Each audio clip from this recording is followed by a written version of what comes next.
we are at this event celebrating diversity, a leadership forum where we're bringing together folks who are really passionate about the topic of diversity to drive innovation.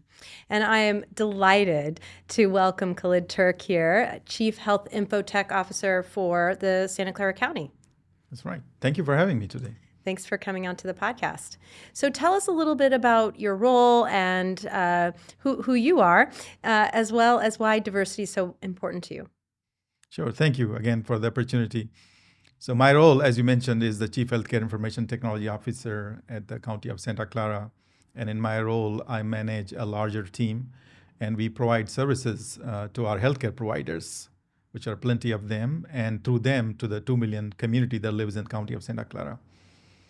Diversity comes from a different angle to me. Generally speaking, when we talk about diversity, age is not something that we talk about. We talk about gender diversity, we talk about race and ethnicity.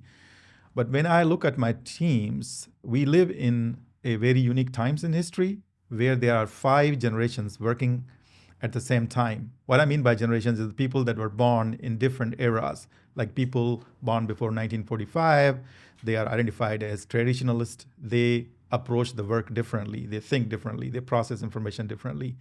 And then there comes the very famous boomers, the baby boomers, born between 1945 and 1965. Then came the Gen Xers, where I belong. And then there were millennials. And there was the youngest generation in work is the Generation Z.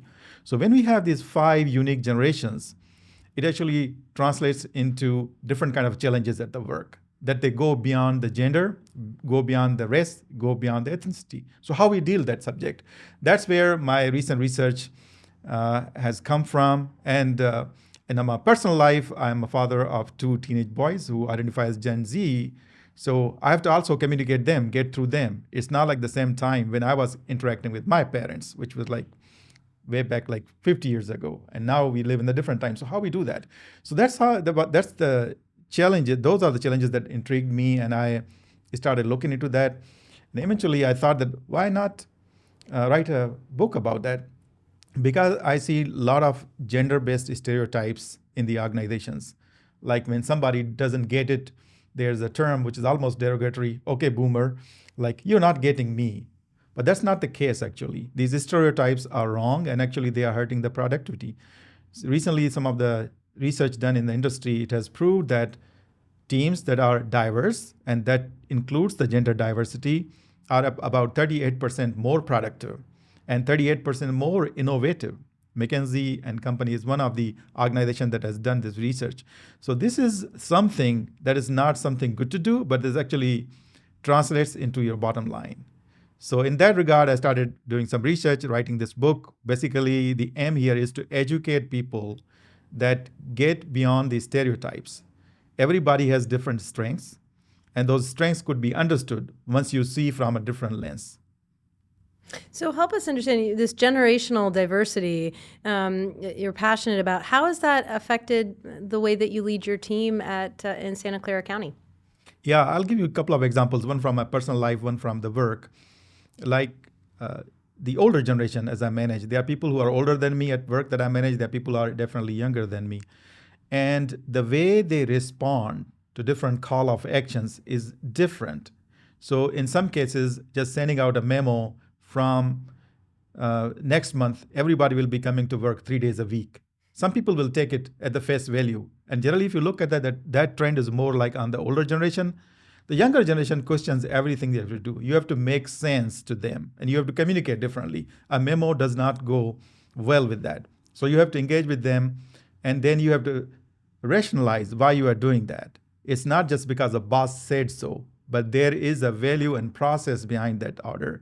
And this is one of the challenges we have had recently, because at the pandemic time, we were totally remote, and now we're coming in hybrid, and everybody's asking, we were so productive in those 3 years. What has changed?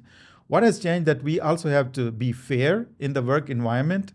There are different job roles, and not every job role has the opportunity to work remote. So we want to make sure that we lead with amount of fairness. And that's where we come up with some processes and policies that actually are equitable across that. So this is one of the arguments that you can give to the younger generation, and they will listen to that. They are not the generation that listens just because you said so or you had a title. That doesn't work way. So as a leader, I don't lead by the title. I lead by connection.